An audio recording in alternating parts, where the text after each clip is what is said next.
साथियों, आज नरेंद्र मोदी जी का पर्दाफाश हो गया। आपको बता दें कि नरेंद्र मोदी जिस तरह से लोगों को इतने दिन तक बेवकूफ बनाते रहे हैं, इतने दिन लोगों को अंधेरे में रखते आए हैं, आज आखिरकार उनका खुलासा हो गया। सोचिए, लगभग वो 60 साल के होने वाले होंगे और आज खुलासा पता चला है उनका कि आखिर वो कौन से जाति के हैं।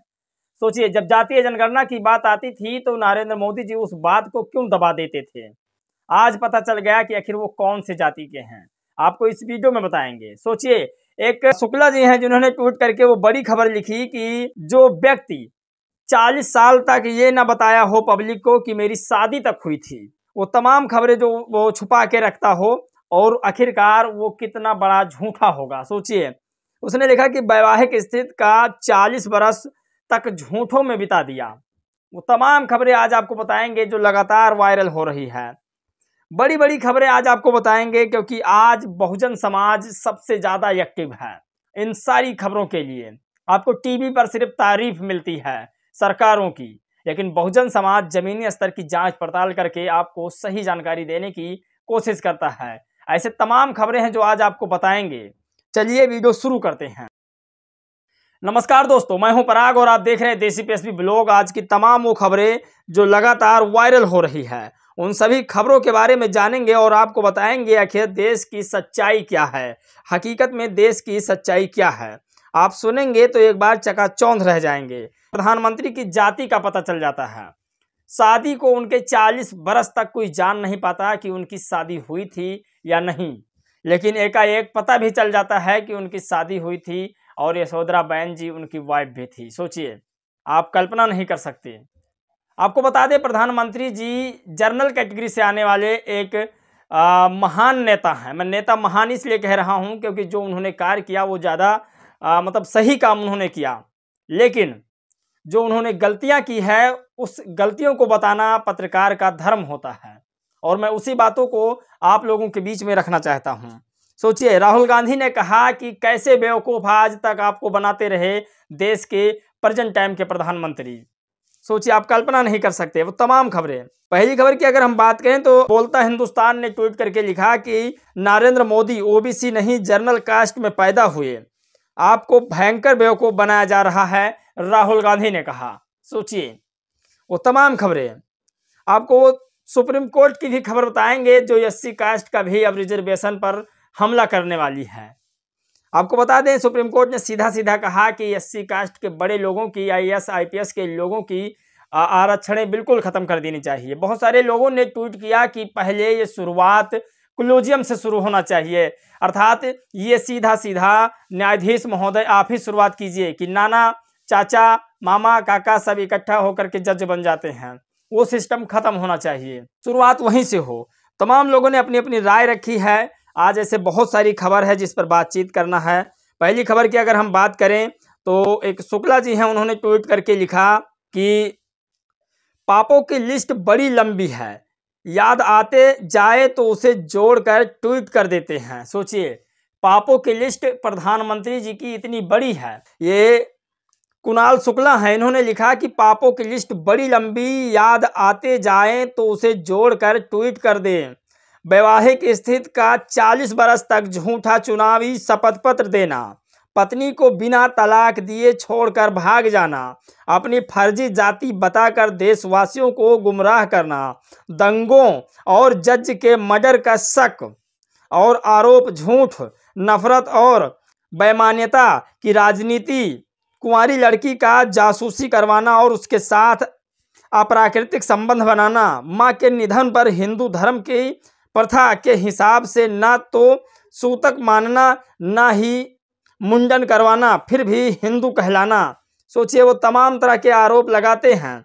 आपको बता दें कि उन्होंने लिखा कि हिंदू धर्म के सर्वोच्च धर्म गुरु शंकराचार्य का अपमान कराना, अपने गुजराती उद्योगपति दोस्तों को औने पौने देश बेचना, रक्षा सौदा में दलाली खाना और एक डिफल्टर उद्योगपति को डील में फायदा पहुंचाने का कुकृत करना, ये तमाम उन्होंने ट्वीट करके लिखा। जो कुणाल शुक्ला जी, उन्होंने ट्वीट करके लिखी। राजीव ध्यानी ने लिखा कि 12 फरवरी को बिहार में तेजस्वी का खेला हो या न हो, हमारे दिल को तो इन खबरों से ही ठंडक पड़ गई है। मुख्यमंत्री नीतीश कुमार की पार्टी जेडीयू कह रही है कि हमारे विधायक को लालच दिया जा रहा है। मोदी और अमित शाह की पार्टी बीजेपी अपने विधायकों को विश्वास प्रस्ताव के दिन यानी 12 फरवरी के दिन बोधगया ले जा रहे हैं। सोचिए, प्रदेश भाजपा के अध्यक्ष और उप मुख्यमंत्री कह रहे हैं कि हार्स ट्रेडिंग नहीं होने देंगे। इस राजनीति का मुकाबला करने के लिए ऐसे ही तेजस्वी लोगों की जरूरत है।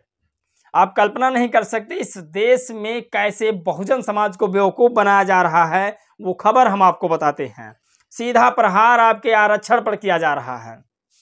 जब कई वर्षों से आप लोगों को किसी भी चीज़ में, पढ़ाई लिखाई, धन संपत्ति में भागीदारी नहीं मिली, जब संविधान लागू हुआ उसके बाद संविधान में तमाम वो प्रस्तावनाएं थी जिसकी वजह से आप लोग शिक्षित बने, संगठित होने लगे और ज़मीन जायदाद होने लगी। फिर लोगों के मन में वो बात खलने लगी। फिर यहाँ तक मामला गांव तक था, लेकिन अब मामला सुप्रीम कोर्ट तक पहुँच चुका। सोचिए, जहाँ पर आरक्षण का जनक है, आरक्षण का जहाँ पर जन्म होता है, वहाँ के लोग कहते हैं कि आरक्षण खत्म होना चाहिए। आप कल्पना नहीं कर सकते। और उस समुदाय का आरक्षण खत्म हो जो हजारों वर्षों तक दबाया गया हो। सोचिए, मैं यहाँ पर दलित, ओबीसी, एससी, एसटी समाज की बात कर रहा हूँ। वो बड़ी खबर आज आपको बताते हैं। दलित आईएएस आईपीएस अफसरों के बच्चे को आरक्षण क्यों मिले? Supreme court. तो सबसे पहले सुप्रीम कोर्ट और हाई कोर्ट के उन जजों को त्यागपत्र दे देना चाहिए जिनके माँ बाप, दादा दादी, चाचा चाची, सास ससुर, फुआ फूफा, मौसी मौसा, नाना नानी, मामी इत्यादि रिश्तेदार इस सुप्रीम कोर्ट और हाई कोर्ट में जज थे या वर्तमान में, और इसकी शुरुआत उन्हीं जजों को करनी चाहिए जिन्हें दलित आईएएस आईपीएस के बच्चों को मिलने वाले आरक्षण से दिक्कत है। सोचिए, तमाम लोगों ने अपनी राय रखी जो मैं आपको बताने की कोशिश कर रहा हूं। इसमें कोई निसंदेह नहीं है कि शुरुआत कहां से होनी चाहिए। आप लोग भली भांति जानते हैं। एक आप पेपर का टुकड़ा देखिए। सुप्रीम कोर्ट का सवाल, दलित आईएएस आईपीएस अफसरों के बच्चों को आरक्षण क्यों मिले? सोचिए, अब बात कहां तक पहुंचने लगी है, आप कल्पना नहीं कर सकते। सोचिए, वो बड़ी खबर। एक तरफ समाजवादी पार्टी ऐसे लोगों को राज्यसभा में भेजती है जो एससी एसटी वर्ग के लोगों का विरोध करती है, और वहीं दूसरी तरफ अखिलेश यादव जी पीडीए समर्थन कर रहे हैं। पीडीए का एक मुहिम चला रहे हैं जहां पर पिछड़ा, दलित, आदिवासियों को साथ लेकर चलने की बात करते हूँ। सोचिए, चाहे वो फिर कोई भी बिल क्यों ना हो, आरक्षण की बिल क्यों ना हो, उसे फाड़ दी जाती है। सोचिए, चाहे वो प्रमोशन आरक्षण बिल क्यों ना हो, उसे फाड़ दिया जाता है। वो तमाम खबरें जो आज लगातार वायरल हो रही है। आपको बता दें, बहन मायावती जी के साथ कुछ ऐसा ही होने वाला है। तमाम लोग फर्जी आईडी बना करके अंबेडकर साहब के नाम पर बसपा को व तमाम बसपा के कार्यकर्ताओं को गुमराह करने की कोशिश कर रहे हैं। एक यहाँ पर आईडी शो हो रही है, ये लिखा है बिल्लू जाटो। सोचिए, आप कल्पना नहीं कर सकते बिल्लू जाटो आखिर कौन है। मुझे इस आईडी को चेक नहीं करना है, ना ही मेरे बहुजन समाज को चेक करना है, बस इस खबर को देखना है। मैं एक दलित परिवार से आता हूं। मेरा परिवार शुरू से बसपा का कट्टर समर्थक रहा है, लेकिन अब बहन जी बाबा साहेब के मिशन से भटक गई हैं। अब राजनीति में हम अखिलेश यादव जी की तरफ बहुत उम्मीद से देख रहे हैं। हमारे बाकी दलित भाइयों से प्रेरित होकर सपा का समर्थन करना चाहिए। सोचिए, जो व्यक्ति प्रमोशन आरक्षण बिल फाड़ देता हो, दलितों को बराबर भागीदारी नहीं देता हो, आपको भागीदारी मैं इसलिए कह रहा हूं जो उन्होंने सीट अभी जारी किया था उसमें सिर्फ और सिर्फ पीडीए का एक दलित सीट टिकट उन्हें दिया गया था। तो आप कैसे अनुमान लगा सकते हैं कि पीडीए में या अखिलेश यादव जी के द्वारा कोई भी समर्थन दलितों के पक्ष में हो रहा है। वो तमाम खबरें जो लगातार आज वायरल हो रही थी उसके बारे में आप लोगों से बातचीत किया। बाकी आप लोग अपनी राय जरूर दीजिएगा इस वीडियो में, कमेंट करके हमें बताइए आगे कौन से टॉपिक पर आपको खबर सुननी है। बाकी इस वीडियो में बस इतना ही। मिलेंगे एक और खबर, एक नई राजनीतिक खबरों के साथ। तब तक के लिए जय भीम, नमो बुद्धाय।